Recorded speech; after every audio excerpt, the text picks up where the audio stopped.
ফাফিরু ইলাল্লাহ।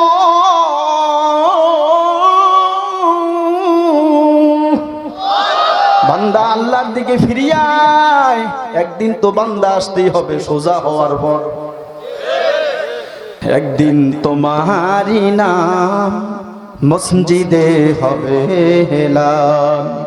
তৈরি থেকো, তৈরি রেখো কবরের মাল সামান, কবরের মান সামান।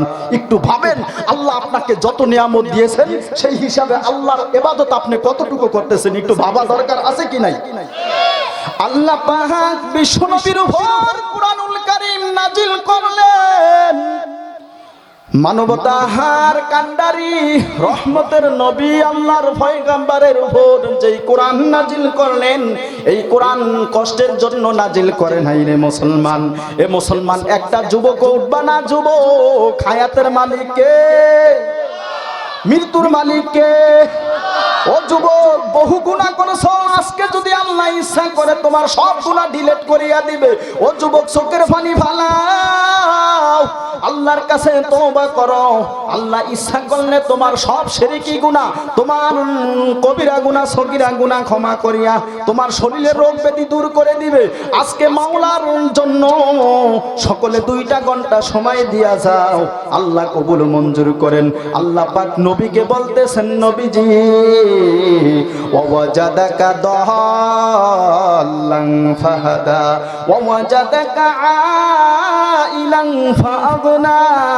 ও নবী, আমি আপনাকে পেয়েছি পথহারা, আমি আপনাকে পেয়েছি পথহারা, তারপর আমি আপনাকে পথের দিশা দিলাম।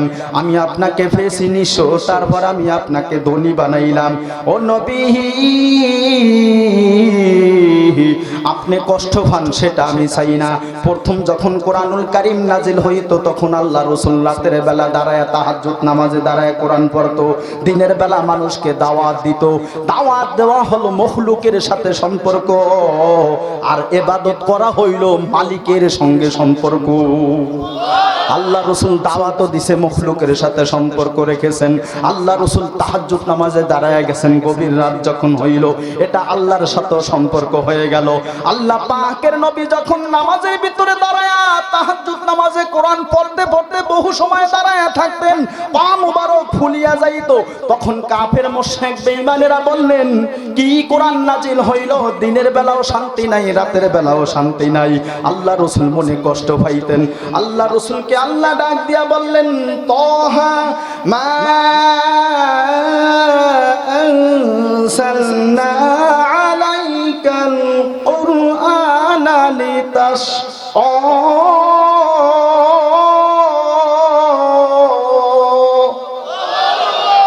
তাহা হরফে মুকদ্দাত, ইয়াসিন, আয়ে রাজুল, ইয়া রাজুল, ইয়া হাবিবি।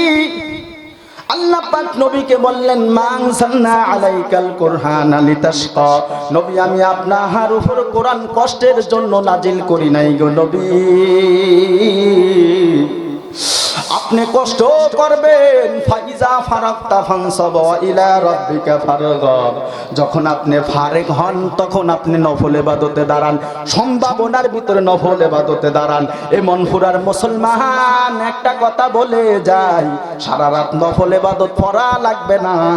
যখন আপনি এশা নামাজটা পড়েন, ওই সময় যদি আপনি এশা নামাজের সঙ্গে যদি 4, 6, 8, 10, 12 রাকাত তাহাজ্জুদ নামাজের নিয়তে পড়িয়া নেন, মহান আল্লাহ হাসরের মাঠে যখন ডাক দিবে, আইনাল মুতাহাজ্জাদুন, কোথায় তাহাজ্জুদ পড়নেওয়ালারা? হুম কলিলুন, তারা সংখ্যায় হবে কম। তখন আপনি ওই যে এশা নামাজের সঙ্গে 4, 6, 8, 10, 12 রাকাত তাহাজ্জুদ পড়েছেন, তখন মহান আল্লাহ আপনাকে তাহাজ্জুদকারীদের মধ্যে উঠাইয়া দিবে। ফাতাহাজ্জাত নাফিলাতাল লাক। আল্লাহ তাআলা বলেন, সুতরাং তাহাজ্জুদ যদি পড়ো এটা তোমার জন্য অতিরিক্ত হবে। নবীরা তাহাজ্জুদ নামাজ পড়তেন। ফাইজা ফারাগতা ফানসাব ওয়া ইলা রাব্বিকা ফারগাব। এমন নবীর উম্মত হইলেন যেই নবী উম্মতের জন্য কেঁদেছেন চোখের পানি ফালায়া, রব্বি হাবলি উম্মতি বলিয়া শুধু আল্লাহ রাসূল কেঁদেছে। আল্লাহ পাক নবীকে সান্ত্বনা দিয়েছেন। নবী হলেন ইতিম নবী, যেই নবী জন্মের পর আব্বাকে দেখেন নাই, 6 বছরের মাথায় মাকেও হারিয়ে ফেলেছেন। ওই নবীর মোহাব্বত যার যার অন্তরে আছে, একটা মালিকের তাকবীর দিয়া দেখায় দিবেন। এই সরজতিন হুসাইনিয়া হাফিজিয়া মাদ্রাসার মাহফিলে আমরা উপস্থিত হইলাম আল্লাহর মোহাব্বত নিয়া, নবীর মোহাব্বত নিয়া, কোরআনের মোহাব্বত নিয়া, হাদিসের মোহাব্বত নিয়া, রাসূলের ভালোবাসায় যুবক দেখায় দাও। লিল্লাহে তাকবীর, আল্লাহু আকবার, নারায়ে তাকবীর, আল্লাহু আকবার, নারায়ে তাকবীর, আল্লাহু আকবার। তাফসীর মাহফিল যেখানে, কোরআন হাদিস যেখানে, নারায়ে তাকবীর, আল্লাহু আকবার। আলেম ওলামা যেখানে, আল্লাহু আকবার তাকবীরের কেউ ভয় পাবেন না। বদরের যুদ্ধে অল্প সংখ্যক সাহাবী একরাম যখন আল্লাহ নামের তাকবীর দিয়া হুঙ্কার দিলেন, তখন বদরের জমিন থেকে মুশরিক বেঈমান মুরতাদেরা পালায়ে গেল, ইসলাম জয় হয়ে গেল। যদিও এখানে আপনারা সংখ্যায় পুরোপুরি মাঠটা ভরে নাই, আমি চাই আল্লাহর প্রত্যেকটা বান্দা বাড়ি থেকে হোক সে কম্বল নিয়ে আসুক, আসিয়া তারপরে এখানে বসিয়া যাও। আল্লাহু আকবারের তাকবীরটা দিয়া মালিকের মোহাব্বত অন্তরে নিয়া শরীরের ড্যামারিস যুবক দূর করিয়া দাও। আল্লাহ নাম দিলে দেখবে তোর শরীর পাতলা হয়ে যাবে রে যুবক। ভোটের সময় লাল পানি আর বিড়ির মোহাব্বতে তুমি যদি স্লোগান দিতে পারো, নেতার, তোমার নেতা আমার নেতা বিশ্ব নবী হই রওজা আতহারে শুয়া রইস, ওই নবীর মোহাব্বত নিয়ে, আল্লাহর মোহাব্বতে, যে আল্লাহ কবরে শান্তি দিবে, যে আল্লাহ হাসরের মাঠে আরশের নিচে ছায়া দিবে, যে আল্লাহ ফুলসিরাতের রাস্তা বৃষ্টির আকারে গতিতে পার করে দিবে, ওই আল্লাহর মোহাব্বতে তাকবীরটা দেওয়া লাগবে কিনা? নারায়ে তাকবীর, নারায়ে তাকবীর। আজকে রোগো মাহফিলে আনেওয়ালা ভাই, সবার সিনায় মদিনারি ভালোবাসা তাই, হায় রে ভালোবাসা তাই। আমরা সবাই কোরআন নিয়া জান্নাতে যাইতে চাই। কারা কারা জান্নাতে যাইবেন হাত লারা দেন সবাই, হাত লারা দেন সবাই। দিন ইসলামের পথে চলবেন, আল্লাহু আকবার বলেন সবাই। তাহলে নবী ছিলেন এতিম নবী, নবী ছিলেন সবচেয়ে বিজ্ঞানময় নবী, বিজ্ঞানীদের বিজ্ঞানী আঙ্গ নবীজি। এমন একখান দয়ার নবী খুঁজা পাইবেননি। বিজ্ঞানীরা রকের যোগে চাঁদের দেশে যায়, আঙ্গ নবী রকের ছাড়া মেরা শরীফ যায়। বিজ্ঞানীদের বিজ্ঞানী আঙ্গ নবীজি, এমন একখান দয়ার নবী খুঁজা পাইবেননি। আবু বকর সিদ্দিকের সাপে কামড়াইছে, আঙ্গ নবীর থুতু দিহি বালা হয়ে গেছে। আরে আগের যুগে ওজা বৈদ হে গুণ ছিল নি, আরে আগের যুগে ওজা বৈদ হে গুণ ছিল নি। বিজ্ঞানীদের বিজ্ঞানী আঙ্গ নবীজি, এমন একখান মায়ার নবী খুঁজা পাইবেননি। আগের যুগের মানুষের অসুখ কম হইতো, আঙ্গ নবীর কাছে আইলে বালা হয়ে যাইতো। আগের যুগের মানুষের অসুখ কম হইতো, আঙ্গ নবীর কাছে আইলে বালা হয়ে যাইতো। আরে সেই বালা কি এই যুগেতে করতে পারবেনি? আরে সেই বালা কি এই যুগেতে করতে পারবেনি? বিজ্ঞানীদের বিজ্ঞানী আঙ্গ নবীজি বলেন, বিজ্ঞানীদের বিজ্ঞানী আঙ্গ নবীজি, এমন একখান দয়ার নবী খুঁজা পাইবেননি। বলেন পাওয়া যাবে? ওই নবীর মোহাব্বত যুবকের অন্তরে আছে, বাহিরে থাকিস না যুবক, ভিতরে এসে যাও। ভিতরে এখনো বহু জায়গা আছে, এ তালেবে ইলম ভিতরে আসিয়া বসে যাও। তোমাদের দেখা দেখি সবাই চলে আসবে, আল্লাহ বরকত দান করবে। মহান আল্লাহ রাব্বুল আলামিন নবীকে ডাক দিয়া বলতেছেন, নবী আপনি হলেন বিজ্ঞানময়, আপনার উপর আমি এই কোরআন নাজিল করেছি, কোরআন হলো বিজ্ঞানময়।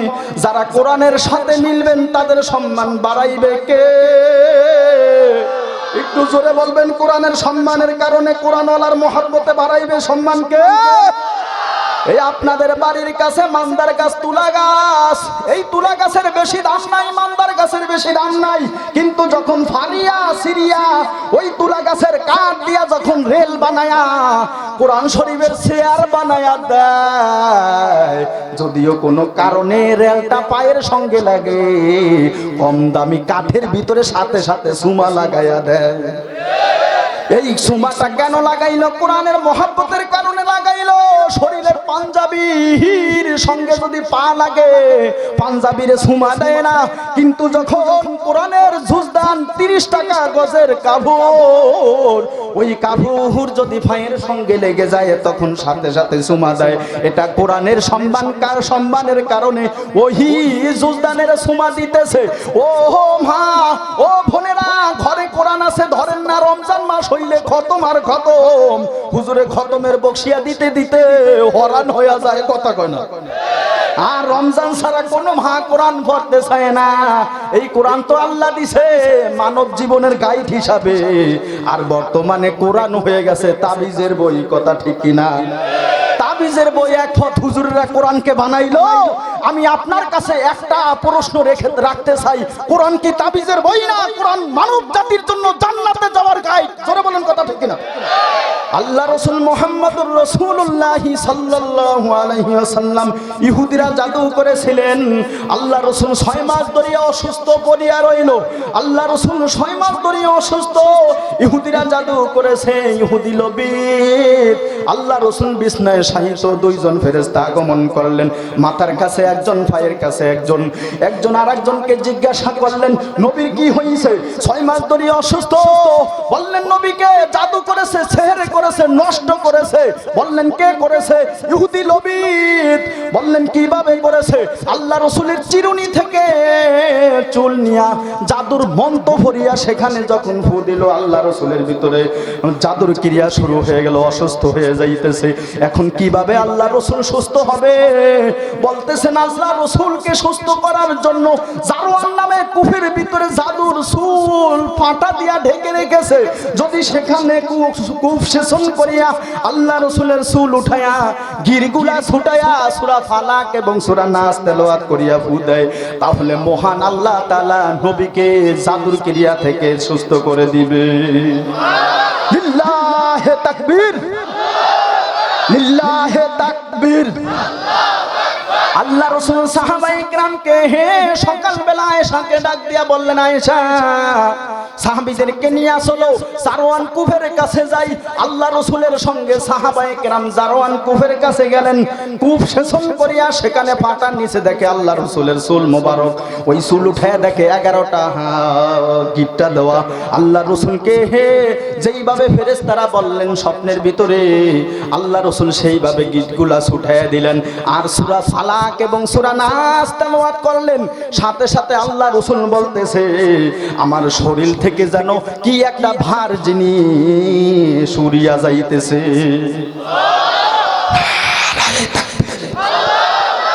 ও আল্লাহর বান্দারা, মনপুরার মানুষ, আল্লাহ রাসূল সুস্থ হয়ে গেল। আল্লাহ রাসূলকে আয়েশা বললেন, হুজুর, যে ইহুদি আপনাকে জাদু করেছেন ওই ইহুদির নাম কি? ফেরেশতারা বলছেন। বললেন, হ্যাঁ।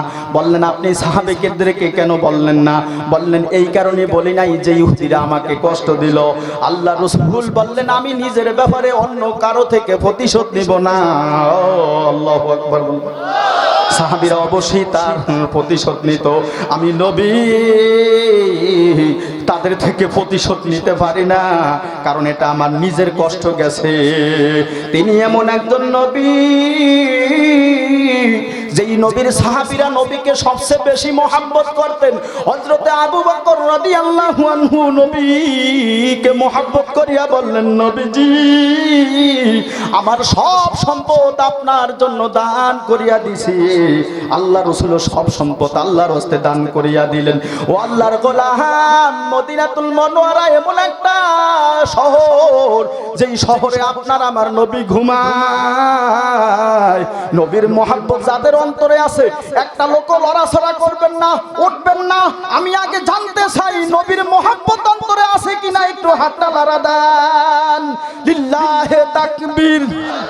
রাসূলের রওজা মুবারকে জানাই লাখো সালাম, রাসূলের রওজা মুবারকে জানাই লাখো সালাম। মনফুরার প্রান্ত হতে রাসূল তোমায় দিন সপিলাম, রাসূলের রওজা মুবারকে জানাই লাখো সালাম। উম্মতের বন্ধু হয়ে এলে তুমি দুনিয়াতে, দুঃখীদের বন্ধু হয়ে তরাতে ফুলসিরাতে, আমি তোমারই প্রেমে পড়ে সবই দিলাম, রাসূলের রওজা মুবারকে জানাই লাখো সালাম। জোরে রাসূলের রওজা মুবারকে জানাই লাখো সালাম, রাসূলের রওজা মুবারকে জানাই লাখো সালাম। হে আল্লাহর গোলামেরা, তাবিজের প্রয়োজন হবে না। ও আমার মা, আমার বোনেরা, তাবিজের প্রয়োজন হবে না। আজকে আমি আপনাদেরকে একটা দোয়া শিখিয়ে যাই, যদি সকালে সন্ধ্যায় ঘুমের সময় এই দোয়াগুলো, এই সূরাগুলো পড়েন, তাহলে আল্লাহর রহমতে তাবিজের প্রয়োজন হবে না। সেই সূরাগুলো হচ্ছে সূরা ফালাক এবং সূরা নাস। কুল আউযু বিরাব্বিল ফালাক শুরু থেকে শেষ পর্যন্ত, কুল আউযু বিরাব্বিন নাস শুরু থেকে শেষ পর্যন্ত, আল কুল হুয়াল্লাহু আহাদ এই সূরাটাও সাথে মিলাইবেন। সকালে পড়বেন 3 বার, আর সন্ধ্যায় পড়বেন 3 বার, ঘুমে যাওয়ার সময় পড়বেন। মহান আল্লাহ বিপদ আপদ বালা মুসিবত এবং জিন্নাতের ক্ষয়ক্ষতি থেকে মহান আল্লাহ আপনাদেরকে হেফাজত করবে। জোরে কোন আলহামদুলিল্লাহ। হযরত উকবা রাদিয়াল্লাহু আনহু বলেন, আল্লাহ রাসূল যেদিন থেকে বলেছেন সূরা ফালাক এবং সূরা নাস পড়ার জন্য, ওই দিন থেকে আমি সূরা ফালাক সকালে সন্ধ্যায় ঘুমের সময় পড়েছি, আমি মৃত্যু পর্যন্ত এই সূরাগুলো পড়েছি। লিল্লাহি তাকবীর। তো আজকে একটা আপনাদেরকে আমল দিয়ে গেলাম, সূরা ফালাক এবং সূরা নাস পড়বেন। কে কে পড়বেন একটু হাতটা লাড়া দেন। লিল্লাহি তাকবীর। আলহামদুলিল্লাহ। মাঠ গরম হইল, মানুষ ভরপুর হয়ে যাইতেছে, আর একটু বাকি আছে। এই সামনে আছে জংলার খাল, সেই মাদ্রাসা থেকে, সেখান থেকে কিছু লোক আসলে মনে হয় বরিয়া যাইবে। কথা কোন ঠিক? আপনাদের আল্লাহু আকবার ধ্বনিতে সুবহানাল্লাহর আওয়াজে তাদরা যেন চলিয়ে আসে ইনশাআল্লাহ। জোরে বলতে হইবে, জোরে কোন আল্লাহুম্মা আমিন। মক্কার লোকেরা বছরে 2 বার ব্যবসা করতেন। লিইলাফি কুরাইশিন ইলাফিহিম রিহলাতাশ শিতাই ওয়াস সাইফ। মক্কার লোকেরা বছরে 2 বার ব্যবসা করতেন। রিহলাতাশ শিতাই ওয়াস সাইফ, একটা হলো গরমের মৌসুমে আর একটা হলো ঠান্ডার মৌসুমে। এখন মৌসুমটা হলো ঠান্ডা, আর আল্লাহ আপনাদেরকে এত ভালো জানেন, গতকালকের আগের দিনও ছিল অনেক ঠান্ডা, সূর্য ওঠে নাই, মানুষ শীতের ভিতরে কনকনে ঘর থেকে বের হইতেই কষ্ট পাইছে। কিন্তু গতকালকে সূর্য উঠলো, ঠান্ডা দূর হয়ে গেল, আজকে তো আরামসে আরাম, সালামান সালামা বলে মনে করেন। এই সুন্দর পরিবেশটা আপনাদের জন্য মাওলার পক্ষ থেকে একটু নিয়ামত। জোরে বলুন কথা ঠিক কিনা? এই নিয়ামতের শুকরিয়া হিসাবে একটা মানুষও বাড়িতে থাকবেন না।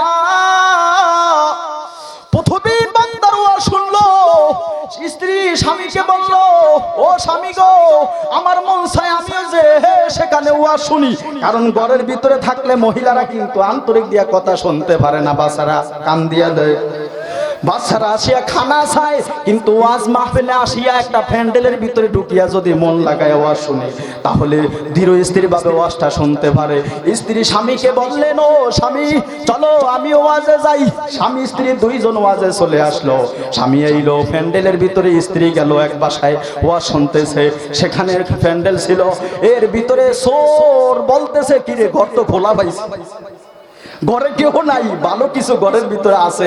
চোর আস্তের ভাবে ঘরের ভিতরে ঢুকিয়া যাইয়া বস্তার ভিতরে মালামাল ঢুকাইয়া বের হইবে। এর ভিতরেই যেই লোকটা মাহফিলে আসছে, সে বলল, কিরে স্ত্রী নিয়ে মাহফিলে আসলাম, দেখি বাড়ি ঘরের কি অবস্থা। সে মাহফিল রাখিয়া বাড়িতে গেল, যাইয়া দেখে দুয়ার দোনোটা খোলা। আস্তের ভাবে ঘরের ভিতরে ঢুকিয়া দেখে চোর বেড়ায় বস্তা নিয়ে বের হইতেছে। বলল, কে রে? বস্তা ফালায়া দিছে, দৌড় মারহাবা কর না। ওই দেখেন আল্লাহ ইচ্ছা করিয়া বান্দাকে হেফাজত করছে। যদি সরে মাল নিয়েই যাইতো তাহলে মাহফিলের বদনাম করতো। কথা মাহফিলের কারণে আমাদের মালামাল ঘর থেকে সরে নিয়ে গেছে। কিন্তু আল্লাহ পাক যে হেফাজত করবে, দুনিয়াতে করবে, পরকালে করবে, হাসরে করবে, ফুলসিরাতে করবে। মাওলার হেফাজত যারা চান, একটা লোক বাহিরে থাকবেন না। এ দোকানদার ভাই, সারা বছর তো দোকান করো, আজকে চলে আসো, মাহফিলটা ভরপুর হয়ে যাইতে বলতেছে মানুষ এত ভালো, মনপুরার মানুষের প্রশংসা করিয়া শেষ করা যায় না, এরা অনেক ভালো মানুষ। আলহামদুলিল্লাহ জোরে বলুন না, লিল্লাহে তাকবীর। আমার ভাইরা, আমার বন্ধুরা, মক্কার লোকেরা বছরে কয়বার ব্যবসা করতে যাইতো? দুইবার, একটা ছিল শীতের মৌসুম আর একটা ছিল গরমের মৌসুম। শীতের মৌসুমে যাইতো ইয়ামেন ব্যবসা করার জন্য, গরমের মৌসুমে যাইতো সিরিয়া, কারণ ইয়ামেনের দেশটা হলো গরম। এখন যেখানেই গরম সেখানেই ভালো লাগে। এখন দেখবেন কেউ যদি আগুন ধরায় দেয় সেখানে মানুষ যাইয়া হাত সেক দেয়, কথা কয় না। আমি সর্বেশন সেই তজিমুদ্দিন মাহফিল করিয়া রাত্র 2টার সময় বলা বাস স্ট্যান্ড গেলাম, দেখলাম আগুন জ্বালাইছে লোকেরা। সেখানে যে হাত সেক দিলাম, পা সেক দিলাম, কারণ যখন গরম হয় তখন ঠান্ডা চায়, এসির ভিতরে ঢুকতে চায়, আর যখন ঠান্ডা লাগে গরম চায়। জোরে বলুন কথা ঠিক কিনা? মক্কার লোকেরা 2বার ব্যবসা করত। এই শীতের মৌসুমে যাইতো ইয়ামেন। সেই ইয়ামেনের একটা ঘটনা আমি আপনাদের সামনে নিলাম। সেই ঘটনাটা সামনে রাখি আপনাদের সামনে কোরআন থেকে কিছু কথা বলবো। ইয়ামেনের রাজধানী হলো সানআ। সানআ থেকে 6 মাইল দূরে আল্লাহর এক বান্দা ছিলেন নেককার। সেই বান্দার একটা বাগান, ওই বাগানের ভিতরে সে ফসল লাগাইতো। ওই ফসল ক্ষেতের ভিতরে ভরপুর ফসল হয়ে যাইতো। আল্লাহর গোলাম যখন ফসল আনার সময় হইতো তখন আল্লাহর বান্দা গরিব গুরবা দুঃখী মানুষদেরকে সাথে করে নিয়ে যাইতো। সে যত ফসল হইতো গরিবদেরকে দিত, নিজেও আনতো। এতে মহান আল্লাহ তার বাগানের ভিতরে ভরপুর ফসল প্রতি বছর দিয়া দিত। আল্লাহর কি হুকুম, সেই লোকটা ইন্তেকাল হয়ে গেল। আপনাদের এলাকায় যদি মানুষ মারা যায় কি বলতে হয়? আর একটু জোরে বলেন। আল্লাহর বান্দা ইন্তেকাল হয়ে গেল, তার সন্তান ছিল 3জন সন্তান মিটিং করা শুরু করে দিল। দেখবেন বাড়ির মুরব্বী মারা গেলে তার আত্মীয় স্বজনরা আসিয়া একটা মিটিংয়ে বসে, কিভাবে সম্পদ বন্টন হবে, কিভাবে আব্বা আম্মার নামে খাওয়ান দেওয়া যাবে। 4 দিন কা খাওয়ান দেয়, খাওয়ান যাবে, কিন্তু দিন নির্দিষ্ট না করিয়া গরিব গুরবাকে খাওয়ান। হাদিসের ভিতরে আছে ওয়াতিমুত তুআম, মানুষকে খাদ্য খাওয়াও। খাদ্য খাওয়াইলে কিন্তু কমবে না, যার রিজিক সে নিজেই খায়। জোরে বলেন কথা ঠিক কিনা? আল্লাহর গোলাম ইন্তেকাল হয়ে গেল। ছেলে 3জন বলতেছে যে আমার আব্বা যেই বাগান রেখে গেছে এই বাগানের মালিক হয়ে গেলাম আমরা। এই বাগানে যত ফসল হয়, আব্বা একজন বেকুব মানুষ হওয়ার কারণে গরিব দুঃখী অভাবী লোকদেরকেও দিত। এই বছর আমরা 3 ভাই ফসল ক্ষেতের মালিক হয়ে গেলাম, অর্থাৎ 3টা ভাগ হয়ে গেল। এই ফসলের মালিক আমরা হলাম 3জন। এখন এই 3 ভাই মিলিয়া বলতেছে এইবার আমরা গরিব গোরাবা হাদেরকে আল্লাহর রাস্তায় দিব না। এই না দেওয়ার উপর তারা সলা করলো। একজন ভাই বললেন দেই, কোনো অসুবিধা নাই, কিন্তু গরিব গোরাবা যারা ফসল পাইতো দোয়া করতো, দোয়ার বরকতে বাড়ায় দিত কে? আল্লাহর গোলামেরা রাত্রির ভিতরে ঘুমায়া রইছে, গরিব গোরাবাকে দিবে না। বললেন সকাল সকাল আমরা যে ফসল কাটিয়ে নিয়ে আসব। যখন ফসল কাটিয়ে নিয়ে আনার অঙ্গীকার করলো, রাতের বেলা তারা ঘুমায়। এর ভিতরে আল্লাহর গজব শুরু হয়ে গেল। আল্লাহ আসমান থেকে আগুনের গোল্লা ফাটাইয়া দিলেন। আগুন আসিয়া সব ফসলগুলাকে পুড়িয়া ছাই করিয়া দিল। যখন পুড়িয়া গেল, আসিয়া দেখে একেবারে ফসল ছাই, কেন কোনো ফসল নাই। এখন যুবক একজন আরেকজনকে বলতেছে যে হে এটা আমাদের ক্ষেত না, কারণ আমাদের ক্ষেতের ভিতরে ফসল ভরপুর ছিল।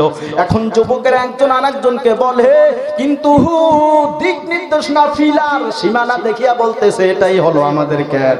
এই যুবকেরা 3জনে বলতেছে বাল নাহানু মাহরুমুন, বরং আমরা বঞ্চিত হয়ে গেলাম, বরং আমরা ফসল থেকে বঞ্চিত হয়ে গেলাম।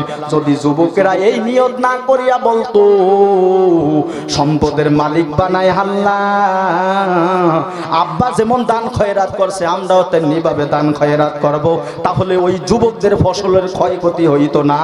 একটু জোরে বলবেন কথা ঠিক কিনা?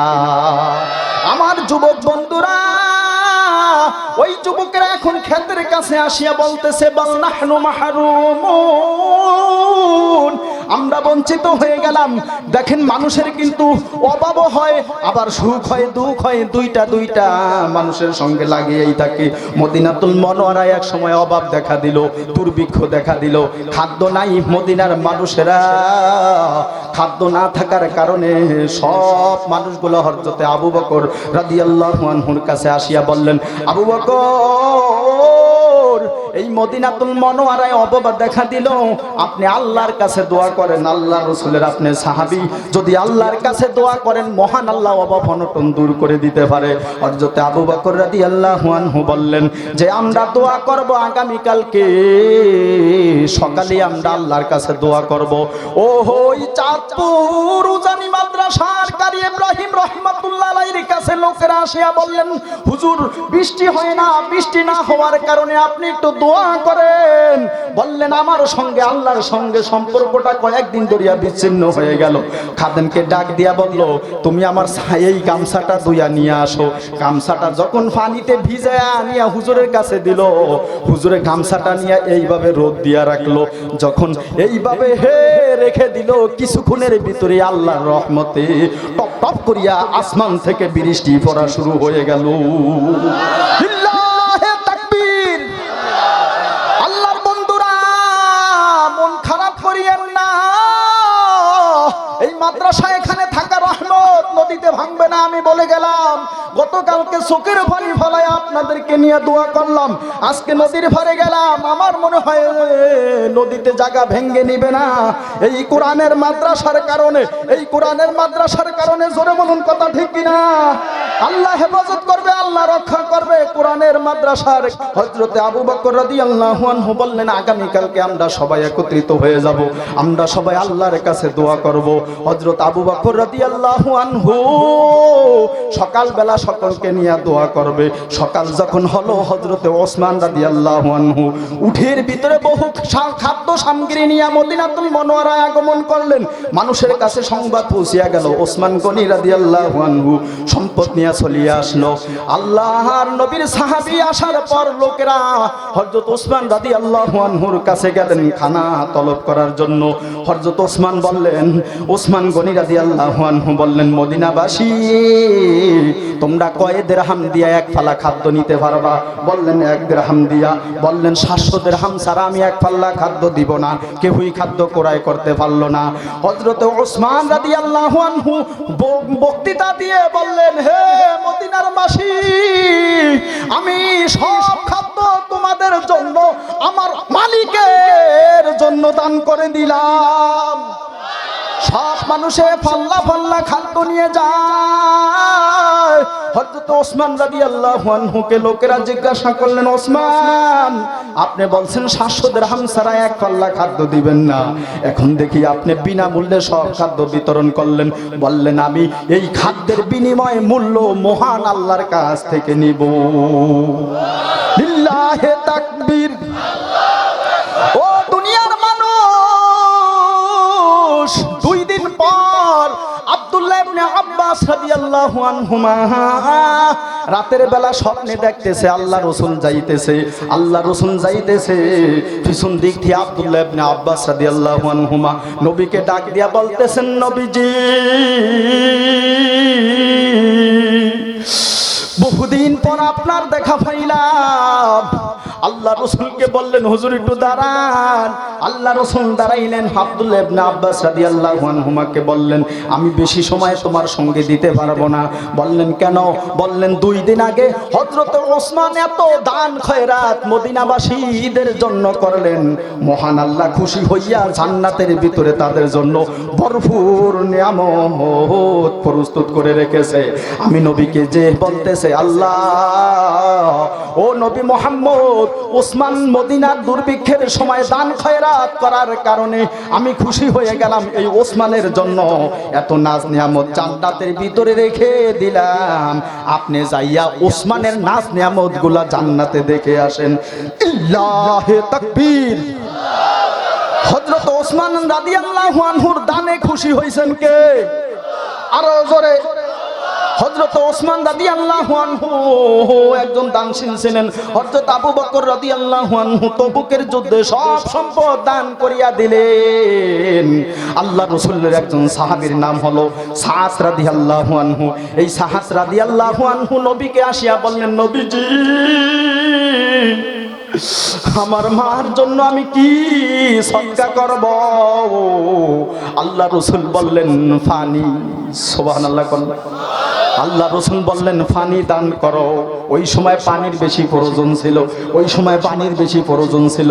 হযরতে সাদ রাদিয়াল্লাহু আনহু বিশাল বড় একটা কুয়া খোদন করলেন। খোদন করিয়া সেই কুয়াটার ভিতরে অনেক পানি হয়ে গেল। ওই পানি কুয়াটা পুরাই হযরতে সাদ রাদিয়াল্লাহু আনহু দিয়া দিলেন দান করিয়া। বললেন, আমি আমার মার দুধ পান করেছি, আপনিও পান করছেন, আমিও পান করছি। হযরতে সাদ রাদিয়াল্লাহু আনহু মায়ের জন্য কূপ খনন করে দিলেন। আল্লাহু আকবার বলেন।